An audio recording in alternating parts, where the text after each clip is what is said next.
नमस्कार। आज हम मई महीने में भारत के कुछ बड़े म्यूचुअल फंड्स के पोर्टफोलियो में जो बदलाव हुए हैं उन पर थोड़ी गहराई से नजर डालेंगे। जी। हमारे पास जी बिजनेस हिंदी के कुछ आंकड़े हैं जो ये दिखाते हैं कि भाई बड़े फंड हाउसेस ने कहाँ पैसा लगाया, कहाँ से निकाला। हाँ। और हमारा मकसद ये समझना है कि इन सब कदमों से बाजार को लेकर उनकी सोच क्या इशारा कर रही है। बिल्कुल। तो चलिए देखते हैं। हाँ, चलिए देखते हैं कि ये बड़े खिलाड़ी अपनी रणनीति कैसे बदल रहे हैं। HDFC म्यूचुअल फंड से शुरू करते हैं। जी। इन्होंने मई में स्विगी, हैवेल्स, SBI और एक थोड़ा कम सुना हुआ नाम श्लॉस बैंगलोर जैसे स्टॉक्स जोड़े हैं। तो ये कंज्यूमर मार्केट और बैंकों में एक तरह से लंबी अवधि की ग्रोथ का सिग्नल लगता है। बिल्कुल। और दिलचस्प ये भी है कि साथ ही उन्होंने BSE, HAL और इंडियन होटल्स जैसे स्टॉक्स में अपनी हिस्सेदारी कम की है। हाँ। जैसे HAL में कटौती। हो सकता है हाल की तेजी के बाद वो थोड़ा मुनाफा वसूल रहे हों और जैसा आपने कहा थोड़ा सुरक्षित दाव, कंज्यूमर और बैंकिंग पर फोकस करके। हाँ, लगता तो यही है। अच्छा, और इसी कड़ी में अगर SBI म्यूचुअल फंड को देखें तो उनकी कहानी थोड़ी अलग सी लगती है ना? जी हाँ, थोड़ी अलग है। उन्होंने इटर्नल, एशियन पेंट्स, ITC और BL जैसे काफी स्थापित नामों में निवेश बढ़ाया है। तो FMCG और इंडस्ट्रियल सेगमेंट में मजबूती दिख रही है उनके पोर्टफोलियो में। सही कहा। लेकिन दूसरी तरफ उन्होंने TCS, Mahindra and Mahindra, Bajaj finance और सनाफी कंज्यूमर जैसे शेयरों से थोड़ी दूरी भी बना ली है। अच्छा, TCS से भी? जी।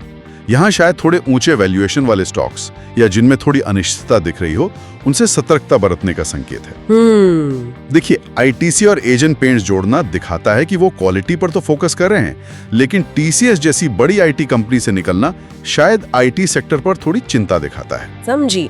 अब कोटक म्यूचुअल फंड की तरफ चलते हैं। उनका रुझान तो ऑटो और टेक्नोलॉजी की तरफ काफी साफ दिख रहा है। हाँ। जैसे बजाज ऑटो, केफिन टेक्नोलॉजीज, स्विगी और डिक्सन टेक्नोलॉजीज जैसे नाम शामिल किए उन्होंने। जी बिल्कुल। ऐसा लगता है कि वो टेक्नोलॉजी और मैन्युफैक्चरिंग, शायद ये जो मेक इन इंडिया वाली थीम है उसमें संभावनाएं देख रहे हैं। हाँ, हो सकता है। लेकिन ये भी ध्यान देने वाली बात है कि उन्होंने वेदांत फैशंस और यहाँ तक कि दिग्गज रिलायंस इंडस्ट्रीज और कोरोमंडल इंटरनेशनल से भी अपना निवेश कम किया है। रिलायंस से भी? ये तो बड़ी बात है। हाँ, शायद कुछ बड़े नामों में प्रॉफिट बुकिंग कर रहे हो या फिर फोकस कहीं और शिफ्ट कर रहे हो, कहना मुश्किल है अभी। अच्छा, क्वांट म्यूचुअल फंड ने भी बजाज ऑटो और ITC खरीदे हैं।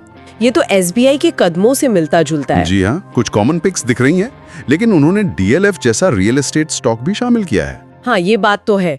क्या ये इस सेक्टर में, मतलब रियल एस्टेट में, बढ़ते भरोसे का संकेत माना जा सकता है? मेरे ख्याल से काफी महत्वपूर्ण पॉइंट है।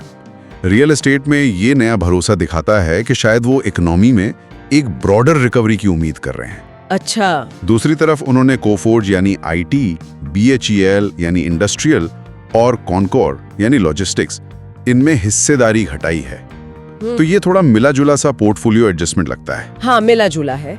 और आखिर में ICICI प्रूडेंशियल म्यूचुअल फंड, इन्होंने GE shipping, blue star, Suprajit engineering और नाइका जैसे स्टॉक्स खरीदे हैं। ये ट्रेडिशनल इंडस्ट्रीज और न्यू एज कंज्यूमर ब्रांड्स का एक बड़ा ही दिलचस्प मिक्स लग रहा है। मतलब पुरानी इकोनॉमी और नई इकोनॉमी दोनों पर दाव। बिल्कुल बिल्कुल, ये काफी इंटरेस्टिंग मिक्स है।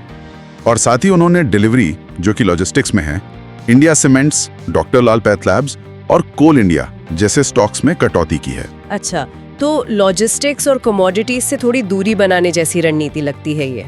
हाँ, ऐसा लगता है। शायद वो इन सेक्टर्स में नियर टर्म में कुछ चुनौतियां देख रहे हों। तो अगर इन सभी बदलावों को एक साथ देखें तो क्या तस्वीर उभरती है? क्या कोई एक कॉमन थीम है? देखिए, एक साफ पैटर्न तो ये है कि फंड मैनेजर्स चुपचाप नहीं बैठे हैं।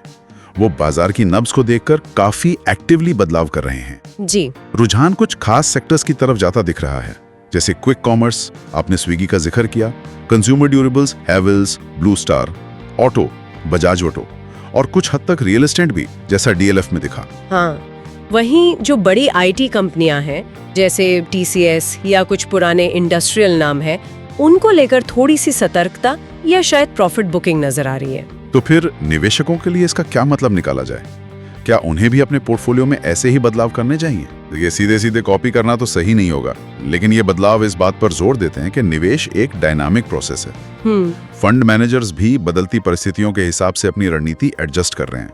तो निवेशकों के लिए सबक यह है कि किसी ट्रेंड को आंख बंद करके फॉलो ना करें, हाँ, ये जरूरी है। बल्कि अपने निवेश लक्ष्यों और रिस्क लेने की क्षमता के अनुसार अपने पोर्टफोलियो की नियमित रूप से समीक्षा करें। और ये फंड्स की अलग अलग चालें ये भी दिखाती हैं कि एक्सपर्ट्स में भी हमेशा एक राय नहीं होती। बिल्कुल सही कहा। और अंत में सोचने के लिए एक सवाल छोड़ जाते हैं श्रोताओं के लिए। जी, जिस तरह ये फंड्स पारंपरिक उद्योगों और नई पीढ़ी की टेक या कंज्यूमर कंपनियों के बीच एक बैलेंस बनाने की कोशिश कर रहे हैं, वो अगला बड़ा सेक्टर रोटेशन यानी निवेश का झुकाव किस तरफ होने का संकेत दे रहा है? क्या वो उसके लिए अभी से तैयारी कर रहे हैं? ये वाकई सोचने वाली बात है। शायद अगली बार इस पर और चर्चा करें।